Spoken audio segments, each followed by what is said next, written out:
Esse vídeo é para você que tem um precatório e ainda não entendeu o tamanho do problema e das burocracias que estão em volta dele. Eu sou o Luiz, gerente aqui da Precato. Esse é o Precato Responde, local onde você fica por dentro de tudo que envolve o universo dos precatórios.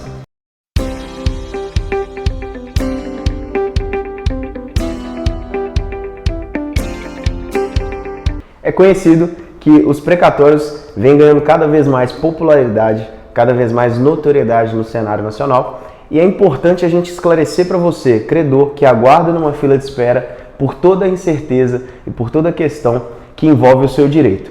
Em 2021 foi aprovada uma PEC, eu acredito que não é segredo para você, que limita o teto de gastos em função do pagamento desses créditos. Por quê?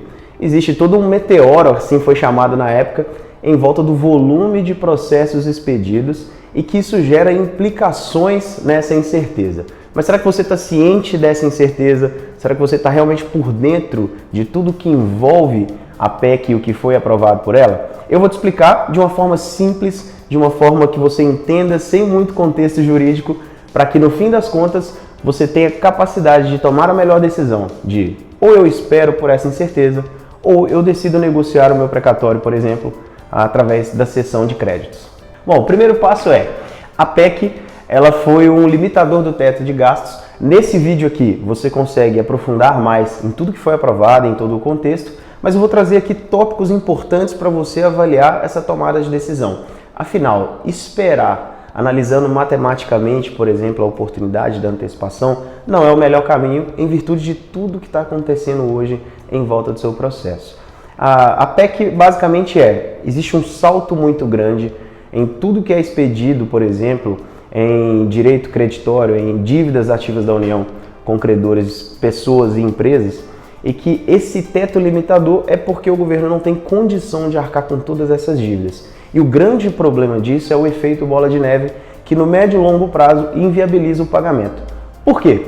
À medida que vão ocorrendo atrasos, hoje, por exemplo, a LOA 2022 tem um saldo de 22 bilhões para ser quitado esse ano, e a gente ainda tem a expedição da LOA 23 finalizada, que totalizou um crédito por volta ali de 51 bilhões, isso totaliza um saldo para este ano de 73 bilhões para ser quitado, mais ou menos, que foi algo parecido com o que ocorreu com a LOA 2022 e ocasionou na divisão da PEC. É importante que você entenda que a gente tem uma LOA em atraso, em virtude de uma lei aprovada, e que tudo que vai acontecer daqui para frente é muito incerto e qualquer definição parte por conta do governo. E só ele pode definir como, quando e por qual método essas leis serão quitadas.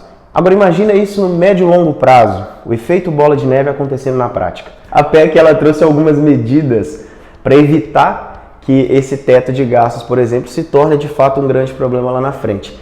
E aí, por exemplo, existe a opção de usar o precatório como moeda de troca para tributos, para algumas situações específicas, só que também existe impedimento nisso, e já tem notícias sendo veiculadas nos meios de comunicações que o próprio governo coloca impedimentos nesse tipo de situação. Existe também a última notícia, que foi a regulamentação do CNJ acerca das regras para pagamento dos atrasados da LOA 2022 e do saldo da LOA 23 que foi expedida até o ano passado. Quais são essas regras? Acontece que a superpreferência ela vai prevalecer com um teto de 234 mil, ou seja, precatórios comuns da LOA 22 e da LOA 23 não tem qualquer previsibilidade de pagamento por conta dessa regra que foi imposta pelo CNJ recentemente. E aí entra um outro problema também. Luiz, eu tenho a superpreferência, eu vou receber garantido? Não, você vai receber se couber no que foi estabelecido no teto de gastos. E isso é uma definição que só o governo pode fazer. Quando a gente observa esse cenário de atrasados da LOA 2022, de saldo da LOA 2023 para ser quitado, regras de superpreferência e todo um contexto, por mais que o ministro da Economia tenha se manifestado contrário à forma que os pagamentos têm acontecido, isso não requer também que vai alterar esse cenário e existem essas regras impostas por lei para serem seguidas. O que eu te recomendo ao avaliar uma proposta, o que eu te recomendo ao avaliar o cenário atual? Que você acesse as nossas redes sociais, fique por dentro de todo o problema, de todas as implicações desse problema e que através de informação, que esse é o nosso compromisso, não é apenas te apresentar uma proposta e antecipar o seu crédito, mas te informar acerca de tudo para que a melhor decisão seja tomada, você consiga avaliar de acordo com o seu contexto. Você que precisa, você que está necessitado, você que está cansado de esperar por um direito que é seu, a gente pode te ajudar não só com a antecipação, mas também com a informação. Resumindo, quando você avaliar o contexto atual da sua situação relacionada ao seu precatório, verifique o tamanho do problema que ele está inserido.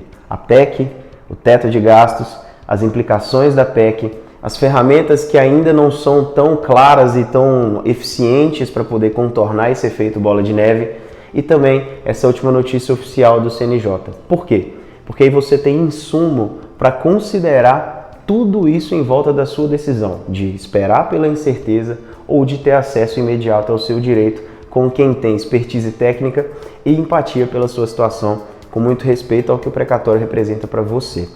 Eu fico por aqui. Aqui na descrição do vídeo vão ter os links de acesso a essas notícias, de tudo que a gente estudou para poder fazer esse vídeo, para você avaliar de verdade, baseado em informação oficial, todo esse contexto. E no link também tem acesso às nossas redes sociais, tem muita informação. Aqui no canal tem muito vídeo para compor toda a análise que você vai fazer. E aqui a gente tem também o nosso canal de atendimento com especialistas prontos para te atender, te orientar e avaliar qual que é a melhor decisão de acordo com a sua situação. Eu fico por aqui. Um abraço!